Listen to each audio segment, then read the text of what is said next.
Bon, je sais pas trop ce que ça va donner niveau son et même niveau image, c'est la première fois que je filme avec le M5.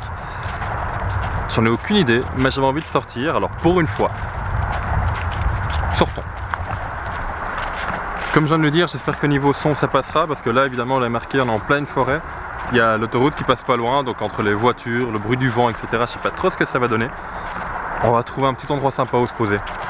Le EOS M5 qui est actuellement en train de me filmer est un hybride de chez Canon.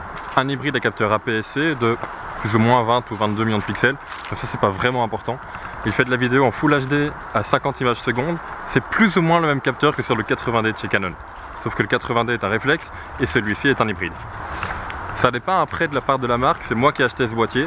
Pour deux raisons. Premièrement pour faire du vlog comme vous voyez ici. Et deuxièmement pour avoir un boîtier de tous les jours. Un boîtier que j'ai toujours sur moi. Et de par sa toute petite taille, ce boîtier est juste terrible. Ici au niveau son, je le mets avec le Rode VideoMic Pro, j'espère que ça va bien rendre. Le désavantage, vous l'aurez compris, c'est que par rapport au 80D, le M5 n'a pas de prise casque. Donc je ne sais pas vraiment écouter en temps réel ce que ça donne. J'espère que ça ira. Le M5 est un des seuls boîtiers de chez Canon dont le capteur est stabilisé. À ma connaissance, il n'y en a qu'un autre qui fait ça, c'est le 6D Mark II qui est sorti récemment. On est bien ici. Niveau photo, franchement le M5 n'a rien à envier au réflexe. Il est vraiment rapide, il a un très bon autofocus. Le fait que son capteur soit stabilisé, c'est vraiment très bon. Et oui, j'ai dit ce capteur, je pense. Sorry.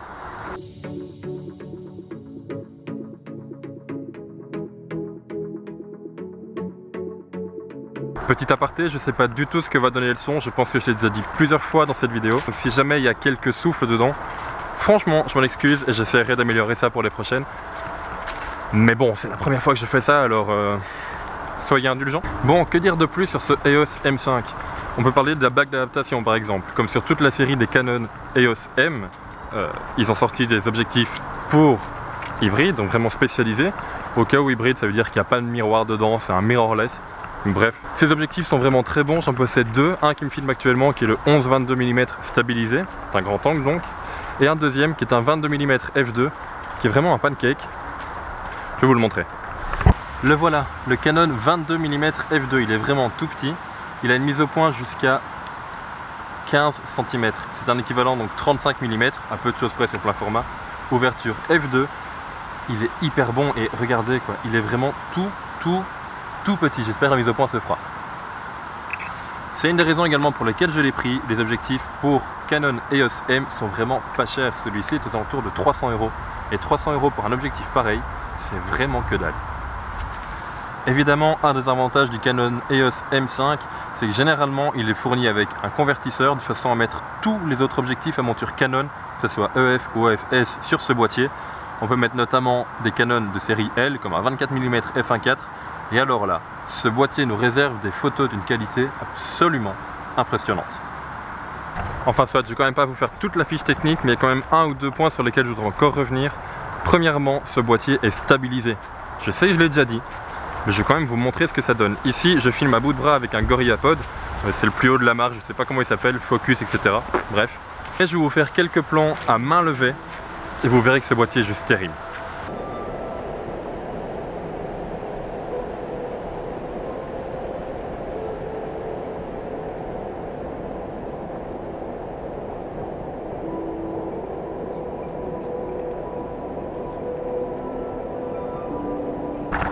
C'est bien la preuve que j'ai plus le GorillaPod en dessous.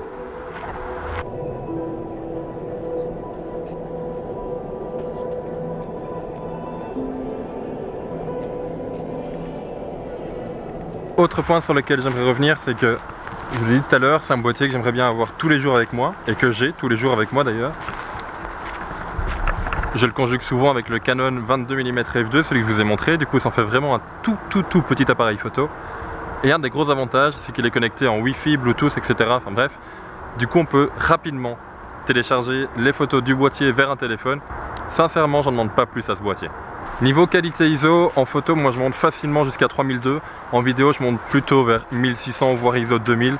Je vais vous mettre ici quelques tests que j'ai filmés en soirée.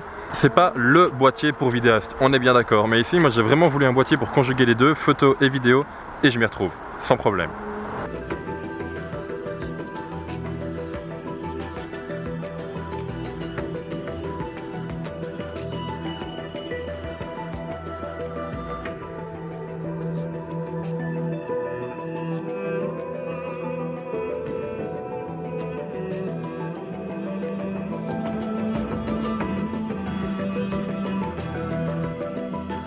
Juste petite précision, en vidéo j'ai dû adapter un profil d'utilisateur, c'est-à-dire un profil colorimétrique en gros, de façon à atténuer tout ce qui est saturation, contraste, netteté, parce que sinon de base la vidéo faisait vraiment amateur et j'avais du mal à la retoucher en post-prod. Une fois que c'est fait, que vous avez baissé le tout, contraste, netteté, saturation, il devient assez facile de le retoucher en post-prod.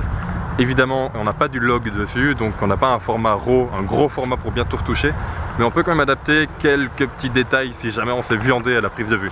Le dernier mode dont j'aimerais vous parler dans cette vidéo, et je sais que je ne ferai pas une review totalement complète de ce boîtier, je vous laisse un peu le découvrir quand même. Un des derniers modes qui m'a beaucoup plu, c'est le mode timelapse. Ce qui fait donc le timelapse n'est pas un rendu en photo, donc on n'a pas, je sais pas moi, 600 photos sur sa carte mémoire. On a directement un fichier vidéo des secondes qu'on veut avoir. Ça peut être bien parce que c'est ultra rapide et franchement le résultat est pas mauvais du tout. Par contre, si on veut retoucher tout son timelapse comme on le fait avec un réflexe, on prend des photos finalement, on a beaucoup moins de marge de manœuvre. Ça peut être une bonne chose pour certains niveau rapidité. Après, si on veut retoucher, c'est pas top. Dernière chose sur laquelle on va se laisser, il faut pas oublier que c'est un hybride et pas un réflexe. Il sera dans tous les cas beaucoup moins nerveux qu'un réflexe qu'on peut avoir, je sais pas moi, un 80D ou un 7D ou n'importe quoi, ou même chez Nikon évidemment. C'est un hybride, donc il faut lui laisser le temps, il faut anticiper la photo un peu plus que si on le faisait avec un réflexe. J'ai failli me faire attaquer par un chien, j'ai un petit peu peur, je vous avoue. Je disais donc, les réflexes en règle générale sont beaucoup plus nerveux, beaucoup plus vifs, tant au niveau de l'autofocus que du déclenchement, qu'un hybride. Un hybride est un boîtier beaucoup plus compact, beaucoup plus hybride en fait, d'où le nom. C'est vraiment un bon mélange entre la photo et la vidéo, et généralement dans des boîtiers beaucoup plus petits que les réflexes. Et c'est en rentrant que je me rends compte que j'ai oublié de vous dire un truc. Le Canon, je ne l'ai pas acheté neuf, je l'ai acheté d'occasion à Joël Verbrugge, vous connaissez peut-être, vous regardez d'autres chaînes photo, elle apparaît sur notamment F1.4 ou le studio de poche, je pense également. C'est une avocate, alors je ne vais pas dire de bêtises, et je pense qu'elle me rectifiera si je dis une bêtise, mais c'est une avocate en droit de la photo, en droit de l'image. Bref, j'espère qu'elle rectifiera si jamais je dis une bêtise. Elle a écrit un article sur ce boîtier qui sera dans la description, elle ne l'a pas aimé, forcément, sinon elle ne l'aurait pas revendu, et je trouve que ses arguments sont plutôt pas mal. Seulement, comme je vous ai dit, voilà, il y a une différence entre l'hybride et le réflexe. Elle n'a pas accroché, je pense en tout cas, au système hybride plus qu'au M5 en général. Mais bref, je vous laisse aller lire son article qui sera dans la description. Il est franchement bien écrit et ça vaut le coup d'y jeter un œil. Fin de la parenthèse. Bon, je pense qu'il est temps pour moi de finir ce premier vlog. J'espère que ça vous aura plu. N'hésitez pas à le mettre en commentaire, laisser un j'aime, quoi que ce soit, enfin vous connaissez. J'espère que pour le son ça ira. Et pour terminer, je vous laisse avec quelques timelapses pris par le M5. Ils n'ont pas grand chose à voir en commun, il y en a qui ont été pris à la côte, à Gand et d'autres ici en forêt. C'est juste pour vous donner une idée de ce que ce boîtier a dans le ventre. Bref, à mercredi prochain.